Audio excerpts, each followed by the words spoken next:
There we go, handshakes, we are off. Which move will it be? Will it be the B pawn? That seems to be the one most players were talking about. Huge, huge game here. Fabiano, his first attempt with the white pieces. He pushes the C pawn instead. And that means that it's Black's turn to go for that lucky dip. Which pawn to push? Reasons for all of them. Magnus, though, it's predictable at this point that he loves bringing his queen out early, challenging the pawn that did move. He would love to get his queen into the battle. And hard to attack that piece if it does advance. And there we go, Fabiano, very ambitious play. High passing that pawn, taking space, taking squares from the enemy knight. He knows what Magnus likes. He says, I'm not going to give it to you, at least not that easily. And this is an idea that Fabi has advocated for in many such positions where you push a pawn and you're challenged, and instead of taking a decision or keeping the tension, you actually just move it towards enemy lines and cross over the halfway mark, gaining more space, especially considering that that pawn can be consolidated with B pawn moving forward.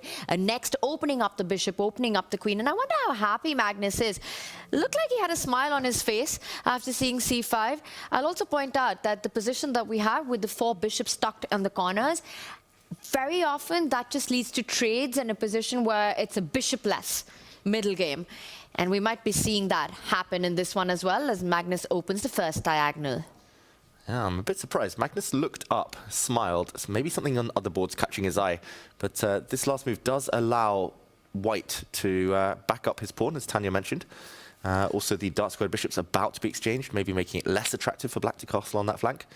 Now it's hard for the black queen to get out, hard for the black knight. It looks like a nice start to this game for Fabiano. Yeah, also somewhat interestingly, both players moving at a much faster clip out the gate. Is that just because we're warmed up, or is it the position itself that just lends itself to being faster to play early on? I would say this one's just as tricky, just as complicated. So maybe it's just the fact they're feeling more confident and feeling a bit more in the zone now. Yeah, probably just settled in, but I'm expecting them to burn the clock a little bit more because it's still an extremely complex position that we have in front of us. And Fabi's decision, especially of moving that C pawn forward, has already created dynamics in the position. Usually when you have this kind of formation, at some point, Magnus will have to try to break it, either with the D pawn or the A pawn moving forward, trying to target the base or the frontier right there on C5. My prediction on this is that this is going to be a really fun and interesting middle game, unlike what we saw in the first battle between these two, which was absolute symmetry. Yeah, no symmetry here, that's for sure. No quick piece exchanges, no quick peace treaty. And already I'm loving white's position. I'm really surprised. I thought on the last move, Magnus, his whole idea was to push his pawn forward to b4 to stop white connecting and making the chain there. I thought strategically that was the only really attractive option. But Magnus leaning back. Now is the time he chooses to invest on the clock, and I think it might be Tanya's move in the near future. The question is whether you trade off the bishops first.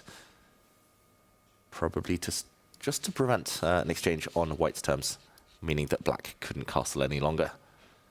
Yeah, that's not something that you want taken away from your hands. The one thing that Fabi mentioned in the pre-player discussions was that the e3 square is required, or the e6-1 for the counterpart required for the knights.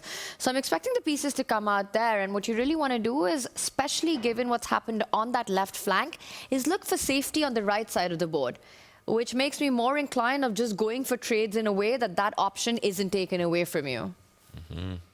So bishop takes bishop. Magnus not rushing with it, though. Yeah, I cursed him by referencing the pace of play having picked up. And Magnus said, all right, I'll take a moment to think. But a good moment to think early on. We talk so often about how in freestyle chess, sometimes these opening moves can be the most crucial. Yeah. I've been so impressed by Fabi. Game 1, just the way he looks locked in already, despite how early this game is. Yeah, just still in its infancy, of course. Magnus, no easy moves. It's going to be a longer think even. At the start of the day, when you mentioned that Fabi had an early night in yesterday, I think that told us everything it needed to about how big a day this is for Caruana. And I think him being locked in, no surprises here. You know, it's just a big year for him with the candidates coming up, fighting for his first World Championship title already here in Weissenhaus, being so close so many times. And this just means a lot for Fabi. Yeah, he did play some games yesterday. He is superstitious, like all chess players. He's been playing games every night in the bar in the evenings, but yeah, just a couple, then straight to bed. Getting fresh. I guess the only way to stop the bishop exchange is to push this pawn in the center, but that feels really, really loose. And something that Peter mentioned in his analysis a bit earlier is that white, or in that case it was black, but a similar idea, at some point could challenge the center pawn, try to trade off the bishops on white's terms. So pushing the pawn in the center, I would say, is very high risk here from Magnus Carlsen. But there we go. Ooh, it's also wow. highest reward. He keeps the pieces on the board, takes the center, and creates that nice square for the knight behind the pawn. Interesting decision. Very interesting decision. Next move, he'll push the d-pawn to challenge white's chain. Also opening options for the king to castle relatively early here once that knight gets out of the way. How will Fabiano react? Will he challenge pawns in the center? Will he just bring his pieces out and get castled himself? Yeah, I'm already looking at ideas of just going all out in the center, breaking this move that you're talking about. You know, you've got your rook lined up there already. You go d4, you try to trade off the bishops, bring your rook out into the game, open the E line potentially, start thinking about some checks. Magnus obviously has a response ready to what appears to me the first move that should be on your radar when you play e5, when you commit to what Magnus just has. Yeah, it feels somehow a bit loose. Especially with the black king here, I guess it will be protected very, very quickly by a knight. But I agree, Tanya, like d4 immediately on the radar. Maybe f4, although that maybe would come as a full sacrifice. The fact that the black queen will struggle to get into the game in the next half dozen moves means that that is the red flag normally. That's the sign that white should be playing quickly, aggressively. And that's something Magnus absolutely hates, right? Playing without his queen activity. In fact, his very first move in this game was attempted to just get that happen as quickly as possible. That was the big attempt. I'll also point out that after a move like d4, I don't think Magnus can start bypassing those pawns the way Fabi did, because that would just allow a massive center with the d pawn moving even further to d5 if given the opportunity. You might have to take a decision on that move to trade it off. Yeah, I think you will have to trade it off. Not many ways to defend that pawn. Black definitely doesn't want to, for example, play d6 there, because when the d file opens, there might be a rook trade, and Black's king would be forced again to lose castling rights. I love that move. Pawn to d4. Anything else, and I think Magnus gets the time he wants. I think that's key, right? How important is that? If Fabi was to take a more cautious approach right now and continue with piece development, maybe bring out the knight, or perhaps even open up the G pawn move forward, open up the other bishop diagonal, a more cautious approach, or instead just fire on the board with d4. I think that would also tell us Fabi's mindset, how much he wants to make of this opportunity of having his first white in this match. Yeah, he didn't have the best white games in the semi-finals. Fabiano, he lost one of them, should have lost the other against Vincent Keimer, but it already feels like a more promising start here. At least it's kind of a mix between classical chess, you know, you gain space, or classical themes at least, you fight in the center.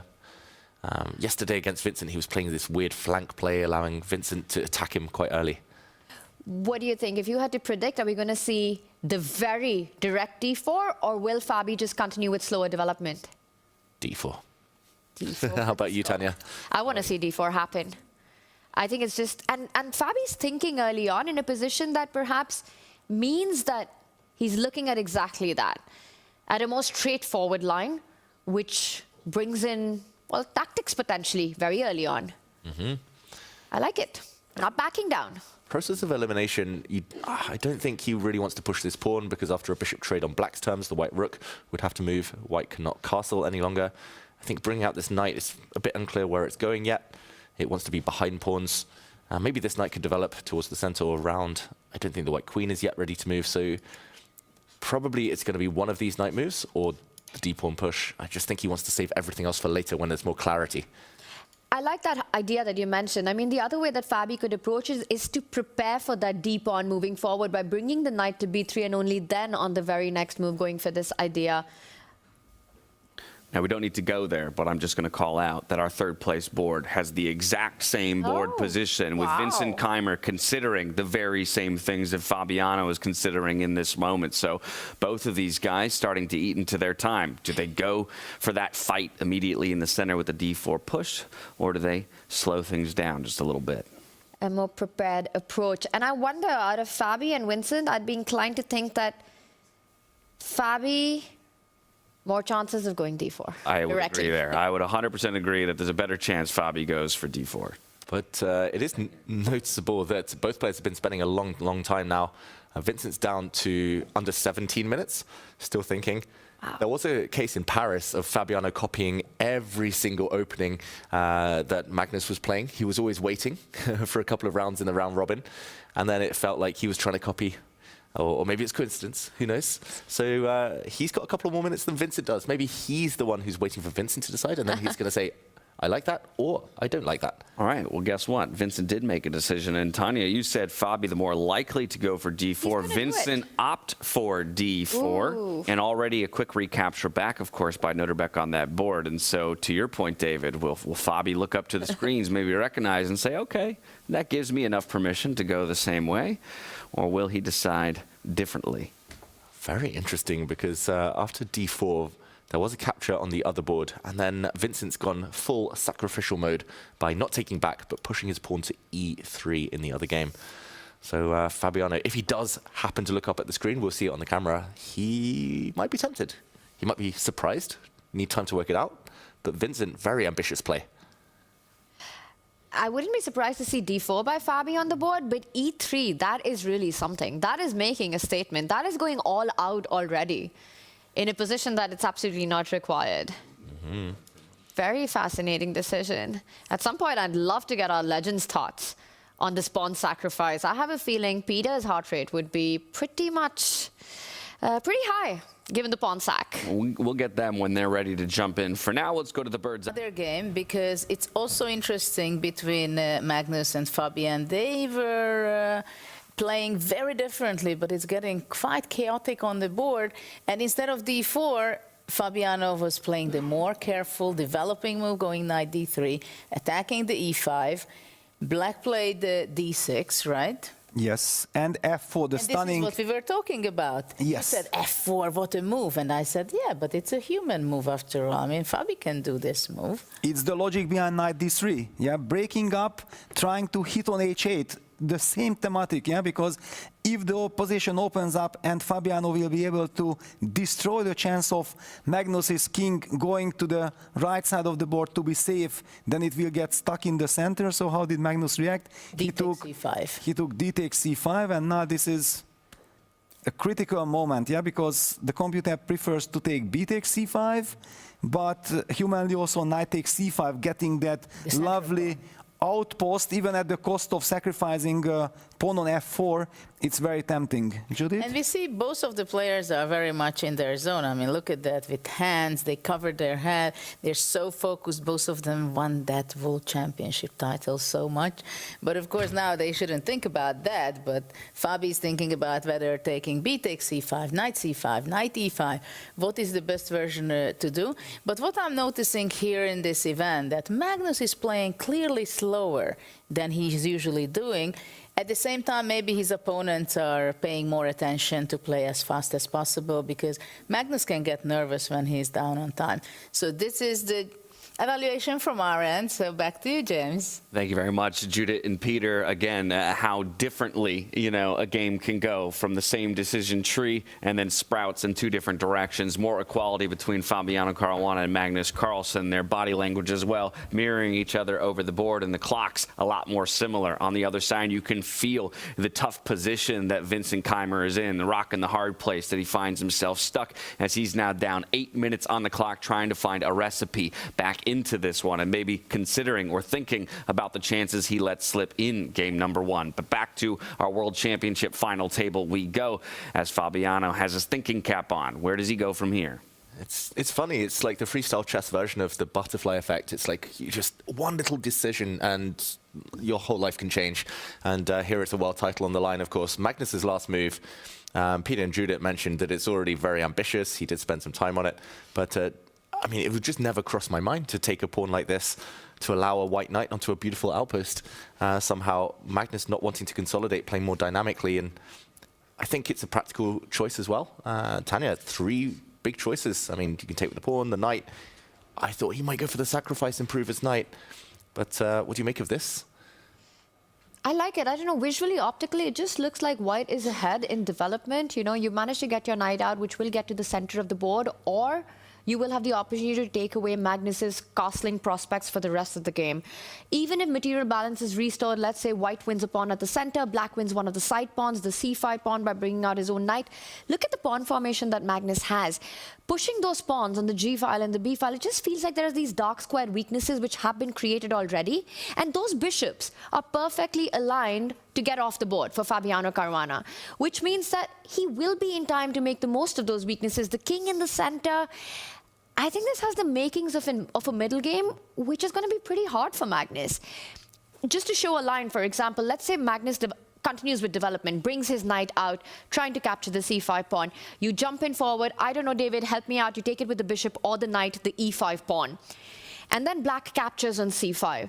And this is what I want to talk about, that right here, at some point, when that knight moves away, you will trade off the bishop on a1. You can continue with development, bring that knight out to e3.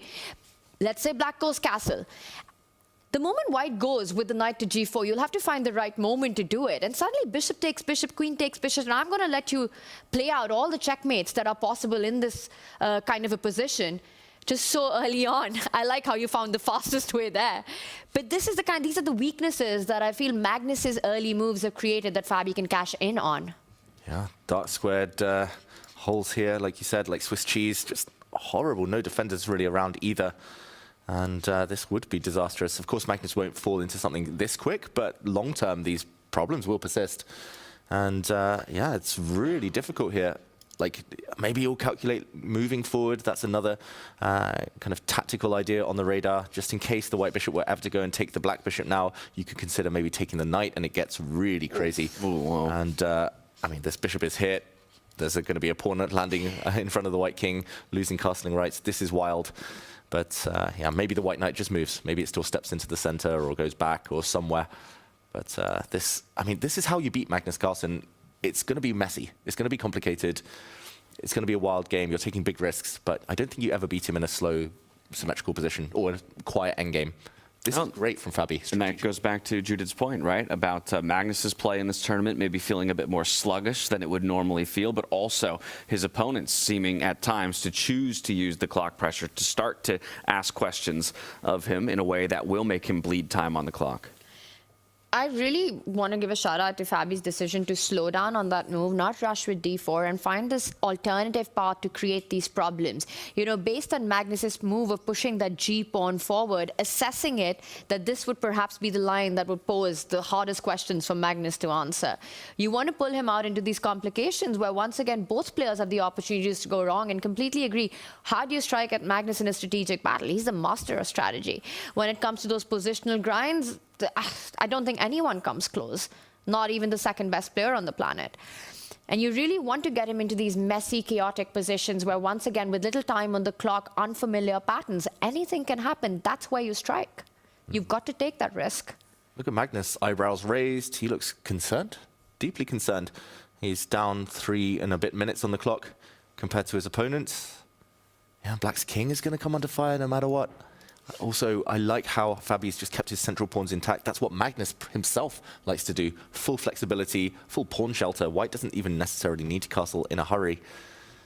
And yeah, Black's pieces just somehow just can't get into the game. He's very uncomfortable right now, Magnus Carlsen is. And when I look at this position, I think there are just a couple of moves that come to mind that are possible for Black, right? You either take on f4, you push that e-pawn forward, or the other move of the knight jumping ahead, trying to capture the c-pawn. And neither of them are easy choices or pleasant decisions. The bishops will get off the board. Fabiano Caruana will play on those dark squares around Magnus's king.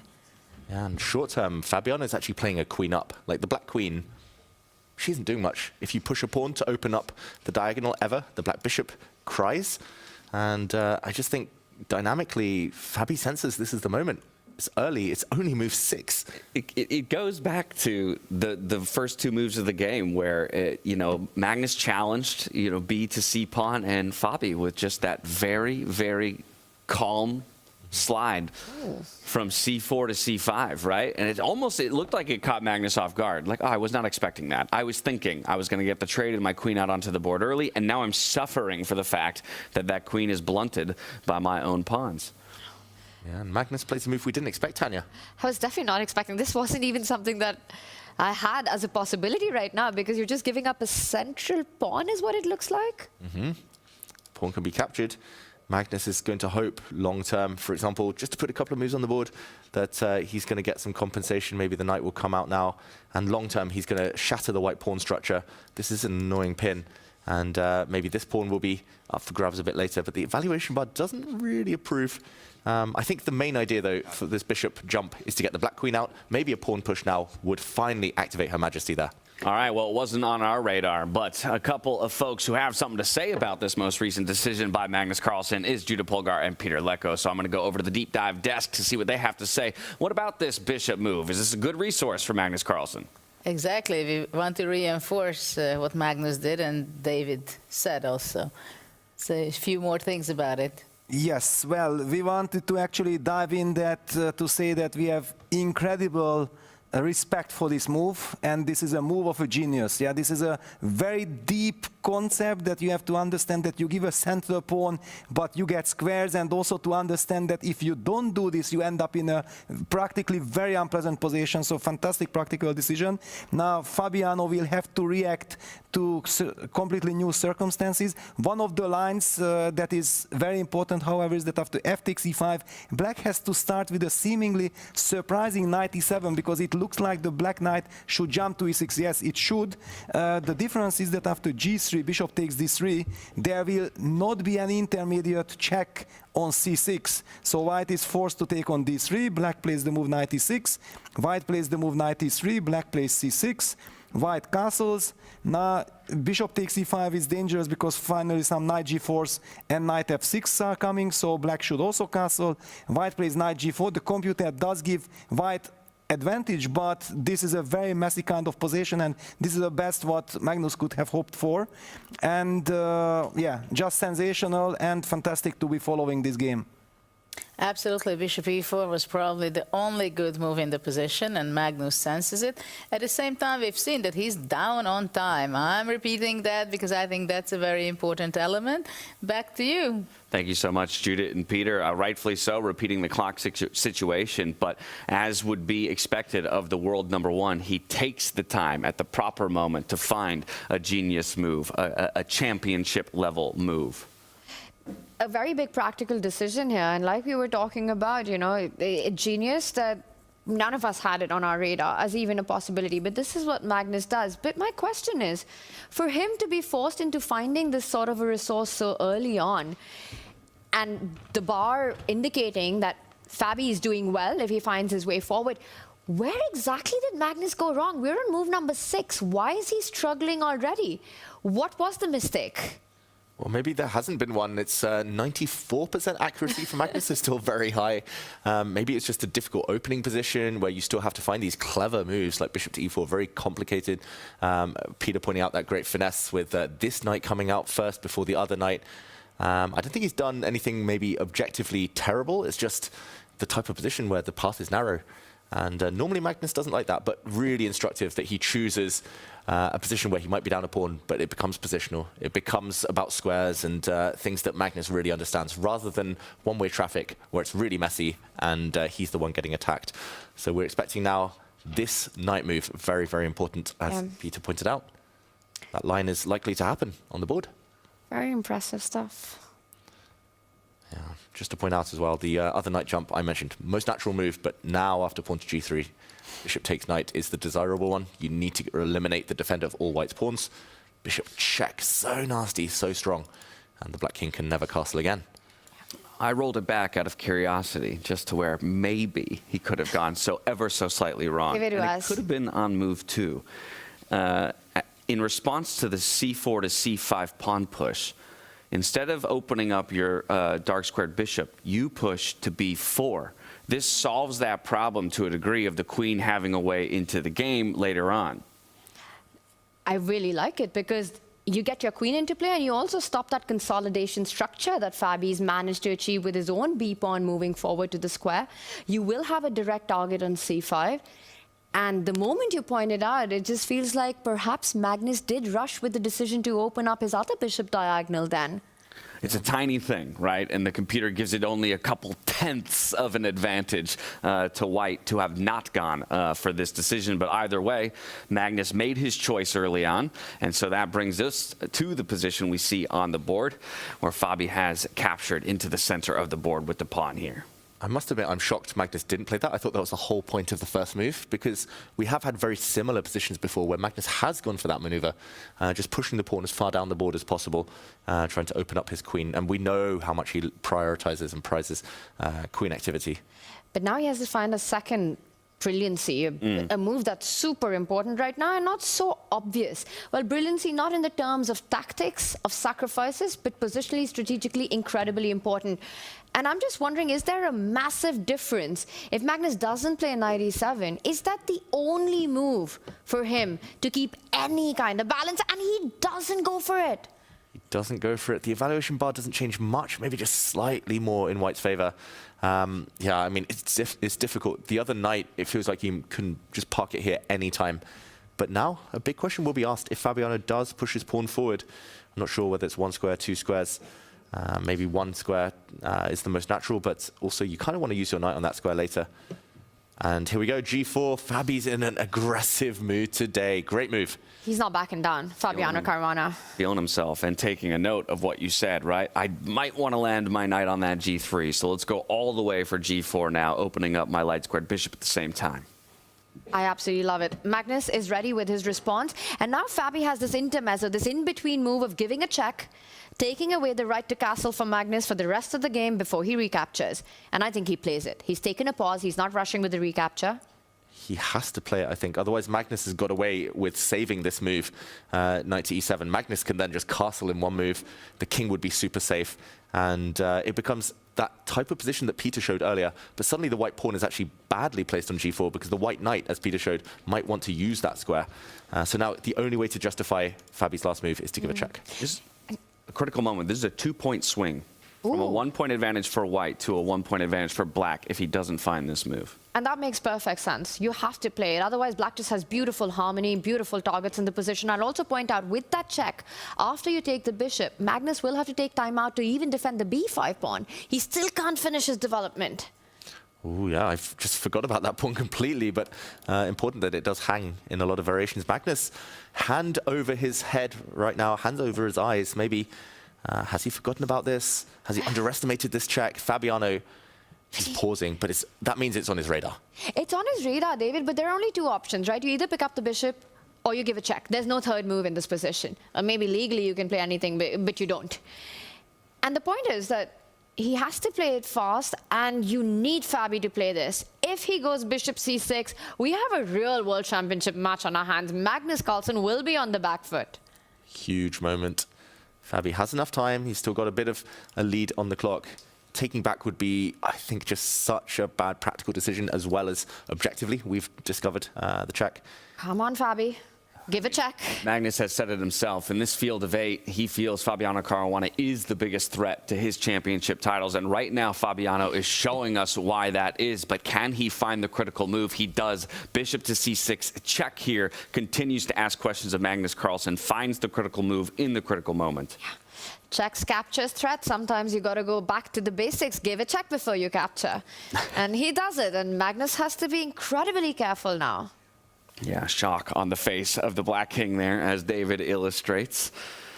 And now two moves. Decide, yeah, which of these dark squares do I want to jump to? And while Magnus makes this decision, he does do that. He'll slide it just over. Fabi will quickly recapture that bishop towards the center of the board. Does double up pawns in the process, and has a rather exposed king of his own now. So I guess that might be the consideration. How do I get my own king to safety here and continue to improve my position in the process? The good thing for white is that once the knight moves out the way, whichever direction it chooses, white can still castle, and not just that, a white rook will land on the same line as the black king Tanya, this looks terrible for black, I must say. It's amazing, and adding a little bit more salt to the wound is that with the way black's king is placed, you don't even have time to capture on c5. You're just walking into a pin and win. Knight takes pawn, the queen moves forward. You defend that knight once, but eventually it will fall with the pawn or the queen lining up. Rook c1 looking good. You hit the queen, there'll be discovered checks after you capture it. This is dead lost. No time to capture on c5. Got to defend b5. The knight coming out, all the trumps for Fabi. This might be his golden opportunity to take the lead in the match. The most obvious move here would be to bring the knight into the center, just because the pawn is hanging. You gain a bit of time against the bishop, and you hit the pawn in the middle of the board. So that's the one Magnus is calculating. Anything else, he's likely to go 2 pawns down, or he's going to give white a very important move to get closer to castling. Golden opportunities here for Fabiano Caruana, but far from being decided. A game that has been decided, a match even that's been decided, is Hans Niemann versus Arjun Erigaisi. Battle for 5th place. Hans got it done once again. 2-0 is the scoreline there. He will snag 5th place as Arjun Erigaisi finishes 6th in our 2026 FIDE Freestyle Chess World Championship. Pretty impressive by the bad boy of chess, right? He got the fight for the 5th to 8, went on to pick Levon as his opponent, won that game, won that match, goes on to play Arjun, such a dangerous opponent, and then does it without even needing a tiebreaker. Back to back and rather fast. And he's been having a pretty good time in Weissenhaus, off the board as well. So yeah, he can now join the crowd and enjoy the games still in play, as those are best of 2s in our battles for 5th and 7th place. Best of 4s for 3rd and 1st. Oh, big moments. Down to 6 minutes now, Magnus. Definitely slower than ever. It's been a trend the last couple of months. Yes, he's been winning tournaments. Yes, he's been winning titles still, but yeah, the clock, he tends to rely on his good nerves, on easy moves, but this is the type of position where it is just so irrational. How often do you see this doubled pawn structure?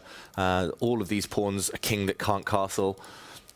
Magnus cannot just freestyle this position as he would normally like to do. This is the type of position he has to calculate, and he's running out of time to do so. And Fabi just has enough time advantage to be precise in these moments.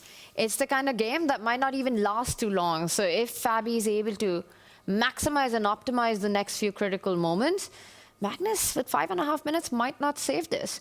What is the best move here? Because this is an absolute crazy position, and I'm going to turn to you guys. I'm struggling to find a good way forward for black. Well, I think jumping into the center may be the most forcing and asking a lot of questions, hitting the knight, hitting the pawn, asking for probably a forced exchange in the center. Black at least gets some dark squares, but costs some time. Apparently, according to the computer, the only other move not to be dead lost or close to lost immediately is to give up a second pawn on b5. But I think that's difficult, Tanya. Looks like too much material. And you just go pawn grabbing, because I'm not seeing exactly how you're countering it. The good thing about getting that knight to the center of the board is that after the trade, even the e5 pawn becomes a bit soft. You're going to start hitting it. So no clear way to win a second pawn in that line. Magnus head in hands. He knows he has to find the right way forward just to keep the game going. Wow. Big moment. He's still struggling, and there we go. He gives up a second pawn, Magnus Carlsen. b5 now can be captured in 2 different ways. Big decision. That's another gambit, a gambit. A big decision for Fabiano here. He's got 9 minutes just over here to consider his options and make a decision. So we're going to quickly divorce from this game. We'll be back to Shannon as we arrive back to Fabiano Caruana and Magnus Carlsen. He elected to go for the queen, and this means a trade of queens in the end, while he did still manage to snap up that pawn. Do we read into that X at all, or is that lying to us? Oh, I don't know. It does feel like maybe he traded on Magnus's terms here, because now Magnus gets the move. It feels like maybe the queens would have come off anyway, since there was huge tension along the b-file.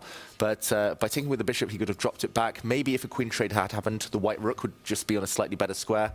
Also, I'm slightly biased, having watched so many Magnus games. I'm so used to seeing Magnus win in endgames, Tanya. Keeping the queens on, it's the only way to beat him, defeat him, to keep more tension.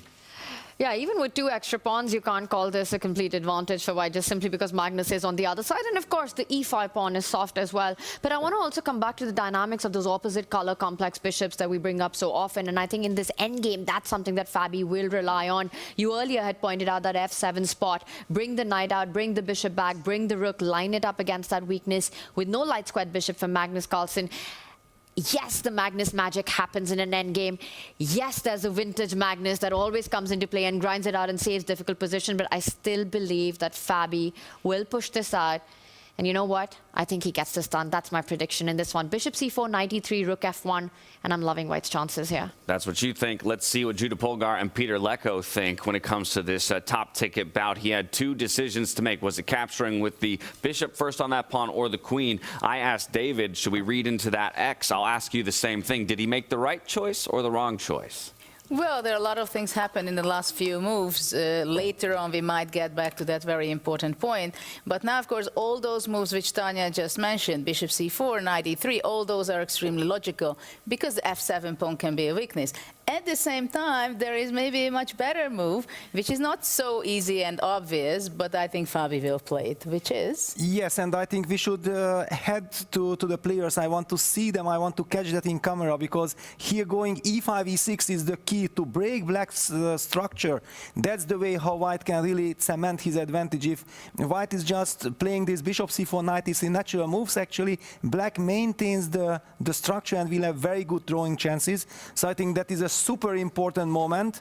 This breaking that f takes e6 will be played, and then we slowly play this long terms, because then in long run this pawn, if it moves to e5, then black's bishop on h8 will be dead. Yeah, that's kind of the strategical transformation, that how do you do that.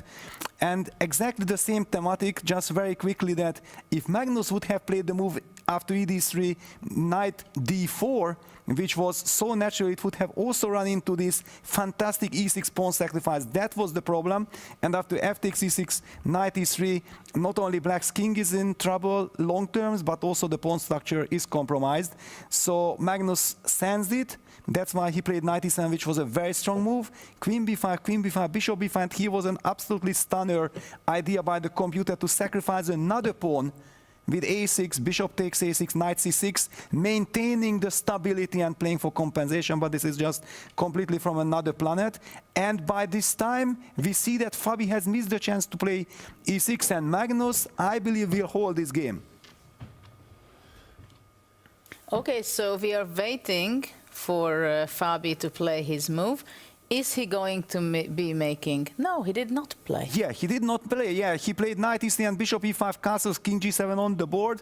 And I believe that Magnus will get away with it. His strategy will work because Fabi missed that incredible e6 push.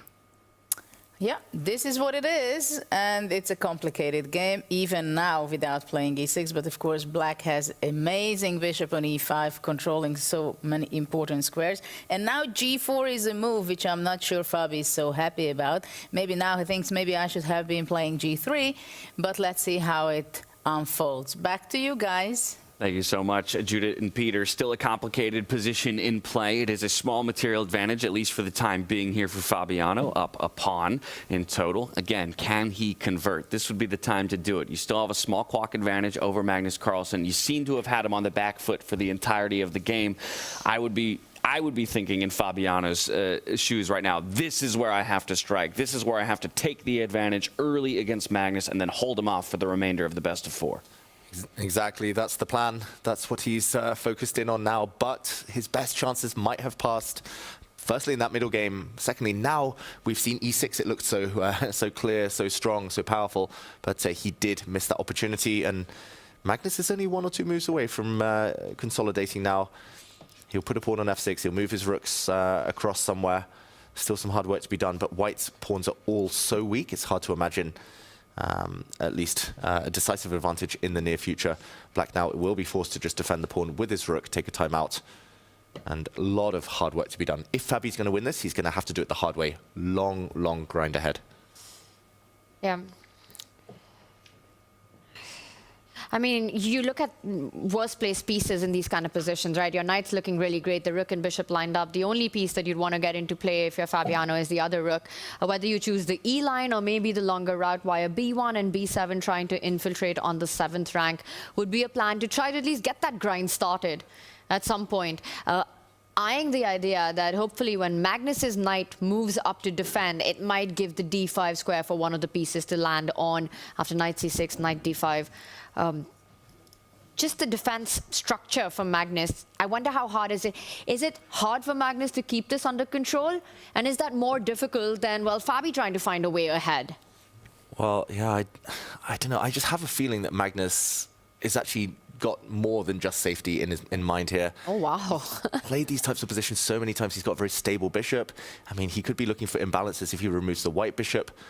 I mean, white's pawns, they're so weak. He's riddled with weak pawns here. He does play your move, Tanya. Very strong, very good idea to activate the rook. But I don't know. I think Magnus, in his mind, feels he's at least fine. At some point, he might even go away with his rook, plant his bishop in the center instead. And yeah, we'll see. Maybe a draw, the most likely result. Fabiano is still 1 pawn up, but I'm not ruling out that third result. Not just yet. Wow. You know, and I love this about these situations, that so much of it is around the fact that it's Magnus Carlsen playing with the black pieces. You know, any other player, and we just think that Fabi's going to grind this down. You know, it might take him a couple of moves, well, not a couple, but maybe a lot of moves, but he'll do it. He's definitely a favorite. But then you see the guy sitting opposite him. We know what he's capable of in end games, and suddenly, even in this position, it's fair to say that it's a game for 3 results. Only against Magnus Carlsen. Yeah, and Magnus Carlsen's body language indicates the same thing. Earlier, maybe just feeling uncomfortable in the board state. Now, he's a little bit more at attention here. And the clock's also very much leveled out right now. Magnus on the think. You know, we often say that once you're in the end game, going down on the clock maybe isn't that much of a factor, but this kind of an endgame, with the dynamics of the opposite color bishop, an extra pawn for Fabi, both players looking for their chances, I think the clock could potentially be the decisive factor here in just a couple of moments.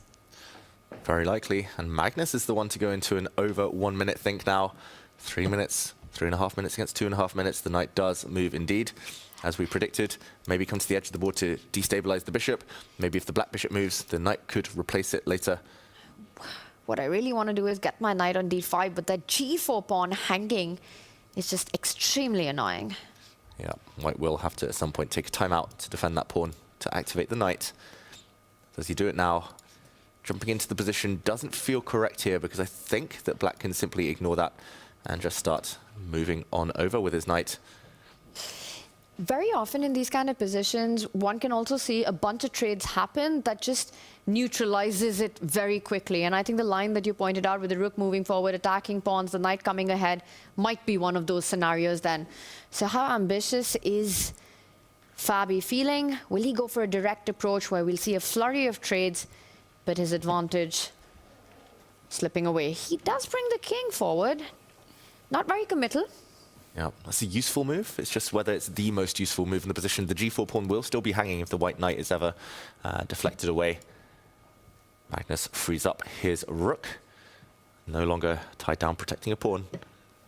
Very cagey stuff. There we go. Fabiano, this feels like the last few moments of calm before the flurry begins, both on the board and the clock. And to your point, Tanya, not that Fabiano is this type of player, but you know the one thing you have to avoid here is a mistake akin to what Noterbeck made yesterday against Magnus Carlsen, right? Feeling like, okay, at some point I have to take a risk to win, and that risk you take ends up flipping the game on its head and spelling disaster for you and your chances overall. So if this one, while it had good chances for you at one point, no longer affords you those opportunities, don't overreach. Don't grasp for what is no longer, reachable for you. Get out of this one, move on to the next, look for your winning chances again there. Exactly, and that's where experience plays out so much, right? In those clutch moments, what kind of decisions are you taking? And for Noterbeck, again, it was the fire of ambition that made him play that rook move that he did, which cost him an entire point and cost him the semifinals matchup. Fabiano Caruana, on the other hand, he's been a big stage player for more than a decade. He knows these clutch moments, he knows these critical moments extremely well, and has the ability to pull the brakes when needed, understands the practicality of decision making. So I think if it comes down to that, he would be able to handle it. These two players have the blueprint of what it takes to be in a World Championship final. Okay, the black rook does centralize. Black is still lacking a plan. The only plan I can really see is to perhaps eliminate the white bishop, which holds everything together. But Magnus hasn't gone for it yet. And now the white rook jumps in. Ooh, Magnus reacts immediately, but that immediate response. That square was needed for the black knight, potentially. Well, just like that. There's an opening in the defenses here And for the Magnus bar Carlsen. indicates that there's a big move in this position, David. Wow. That was a big jump. A big jump. Apparently something concrete here. It's not easy to understand. The computer is suggesting the move G5. That could not really be taken since the white rook would jump in. But G5, the black pawn would have pushed. Maybe the black position would have been looser. Very difficult to comprehend that decision, that move from the computer. I think long term, white is still doing very well. So this miss from Fabiano, not a bad decision. And logically, it makes sense because of what you were talking about in terms of black's plan. I wanted to jump the knight to A5. Okay, I've eliminated that square from myself. The only other available square to go forward, obviously guarded by the rook for the time being, but now defended by my own pawn, would be that B4 square. Okay, A3, I'm going to take that away from you as well. Knight is still kind of stuck where it is. Okay, I think I understand why white had this strong move. G5 would have destabilized the black bishop, and after the white bishop had moved, the white knight could have come and tried to trap this black bishop. Again, it's on the board. Magnus is going for the H-pawn push, but that's not going to help. Fabiano now has a winning advantage, apparently. And maybe this is a second opportunity to go for this exact idea, the concrete line. A very counterintuitive move where you put your own pawn on a dark square, get it fixed there, force Magnus to push F5, blocking that file. But because of the tactical variance of the bishop moving forward, hitting the knight, destabilization of the pieces, everything works. But G5, he needs to find this, David. Does he do it? I don't think he does. Oh. I don't think it's so obvious here after the black pawn moves that the black bishop is actually suddenly a bit loose. That long term actually helps black. Apart from the immediate knockout, I think more likely we'll see the white knight jump into the center. That's the most human move here. There we go. He goes for another weak pawn. A second pawn would mark a real decisive advantage. Hard to defend as well for Magnus, unless he goes totally passive right now. Still a stronger position here for Fabiano. You saw that ever so slight shake of the head there from Magnus Carlsen. He is very uncomfortable as we dip below 1 minute on the clock for him in 10-second increment. Both players up in the triple digits. Magnus Carlsen just hovering around 100 beats per minute when it comes to that heart rate. But Fabiano, you can see he smells blood in the water. He can feel it. He really can. And, oh, Magnus indecision. He was moving for his rook. He's got no time on the clock either. Only 30 seconds. Rook C8 is just such a difficult move to make. You're so unhappy playing it, but Magnus doesn't have an option. The only way to defend the pawn. Oh, so ugly, that move. Question mark given. Again, the key idea is for white to bang, break through with G5, remove the defender of that bishop. But if he hasn't seen it once, he hasn't seen it twice, will he see it the third time? Fabiano, at some point, he will need a second avenue, a second way in. He's got a beautiful rook on the 7th rank, beautiful minor pieces now. Fabiano, he's got to sense it. Oh, and he doesn't. He misses it one more time, lines up the rook against the black bishop, and now Magnus stops the threat. Oh, he actually found the idea, Fabiano. He was setting up G5, but now it's been prevented. And yeah, it's not easy to push through. The black rook cuts across the 4th rank, meaning the white pawns can't push. How to make progress? Chance is gone. So much about the clock. Many more chances will come, is the feeling that one gets right now, given both players under a minute. How does Fabi find a way for that second rook into the game? That was so difficult, though. I've got to say, G5, giving up a pawn, playing through the attack when the queens are off, is quite a rare concept. But Magnus with a really clutch move there, really instructive. He might just continue marching his king forward, given the time. What to do next? How to improve? He's maxed out his pieces, though, Fabiano. All of his pieces on perfect squares. And there we go. Traffic jam in the middle of the board right now. Just utter congestion. As he slides the rook up, Magnus says, okay, immediately I'll attack that. Very instructive. He wants the exchange on his terms. Rook takes rook now, improves the black knight. And actually, if there were a trade of pawns on the F-file, the black rook might later get attacking chances against the white king. Wow, this is getting very tricky now because you will have to go for pawns on the left flank. Magnus coming in for the white king. Is this about to become a race again? Yeah, and the clock situation's turned against Fabiano. He was spent so long looking for that winning move. He knew it was there, but under 20 seconds. Make a move. It's not too often that you see his chair shaking, and in this moment he is 10 seconds, now down to single digits, searching for a resource. This is turning around now. He's coming back to defense. Momentum is shifting. Oh, that feels like a step in the wrong direction. The knight only came from the E3 square earlier. Now it's gone away from the action. Magnus is going to bring his king. Typical Magnus, activating the king in endgames, pawn trade. I don't know how he keeps doing this. In worst position, stabilizes and then punishes. He's going ahead with the king. He's creating a mating net. Notice how all of Fabi's pieces are on the left flank, the king left alone. And all of Magnus's army is coming through. Rook G8 check, luckily is defended by the bishop on C4. Yeah, if it wasn't for the white bishop defending this square, black has a huge attack. But I think Fabiano now wants to pull the brake a little bit and just get the knights off. That would remove some of the risk. Can't hit the brakes too hard, though, just because the clock continues to tick away. Yeah, but that was exactly him doing that. He knows that the position slipped out of his hand, and he needs to make sure this doesn't go from bad to worse. Now, very important that the black bishop cannot go back and sit on this square, caging in the white rook, because we would see the white bishop kick away the black rook, some sacrifices. The white c-pawn is still a potential queen. So very important that white's rook is still free. Magnus still, he's the one defending. He's still a pawn down. You put that black rook a way to find itself on the G line, we're talking about a completely different game. But notice how it's almost impossible for him to free itself with that C7 pawn tying itself down. For Magnus Carlsen, how does he get the rook into the game? I don't think there's a way. A4 would be a typical Magnus move here, just locking down pawns, locking down an enemy pawn on a dark square. He's reaching for his own pawns though. He loves pushing those corner pawns H5 instead. That's a waiting move. Oh, 3 results still possible. It's one of those endgames. Rook's off the board, it's a draw. Rook's on the board, anything can happen. And maybe this is the moment that Fabi pushes his own A-pawn, making sure that Magnus doesn't get the option to go A4 next. He starts with the other side himself. Okay, but that's a target. That white pawn sits on a dark square long term. Who can hold their nerve? The rook can't move, the king is optimized, the bishop is optimized. Almost feels like every move makes Magnus' position slightly worse, slightly less ideal. If Magnus has a dead rook, can we kill the rook on the other side by sliding our bishop back to b6? He doesn't go that way. Yeah, there would have been tactics there. The white bishop could have hit the black rook. When it moved away, the rook could have taken a bishop and tried to punch through with the pawn.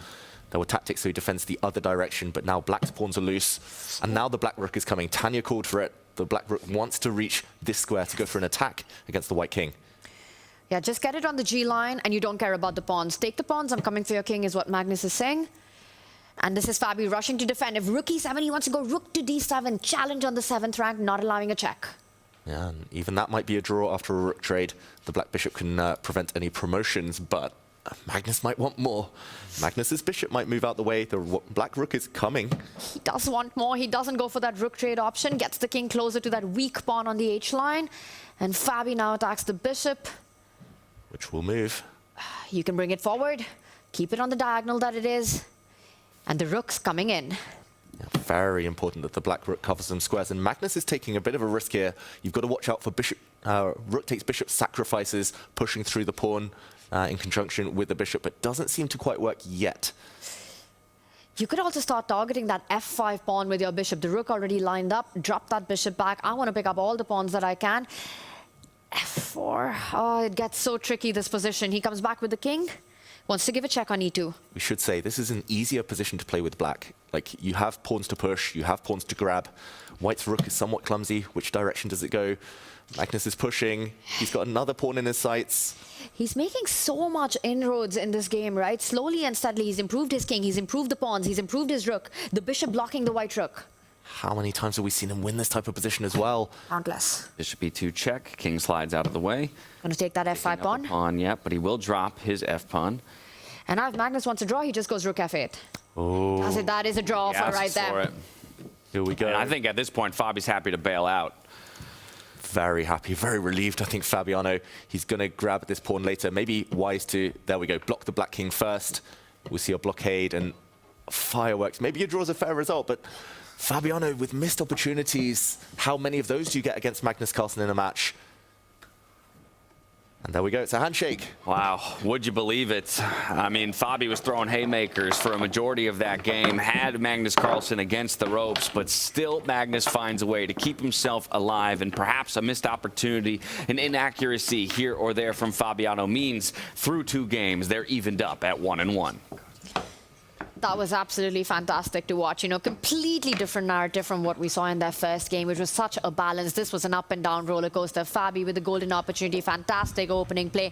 And then Magnus finding those genius ideas from the very start, keeping practical chances alive. And it almost felt, David, that the whole thing was about to turn around, but Fabi experienced knowing when to pull the brakes. Oh yeah, just in time for Fabiano, just as it looked like it was turning. But that was a really high quality positional game, just with tactical undercurrents, tactical missed opportunities.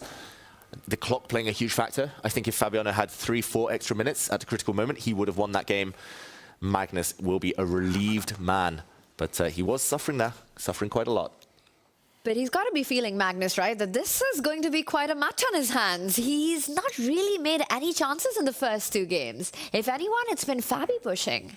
Definitely. Fabi looking like he's in top form right now. Just that killer instinct slightly lacking, but so close. And if he can do the same again, apply pressure, he'll fancy himself to break through next time. All right, well.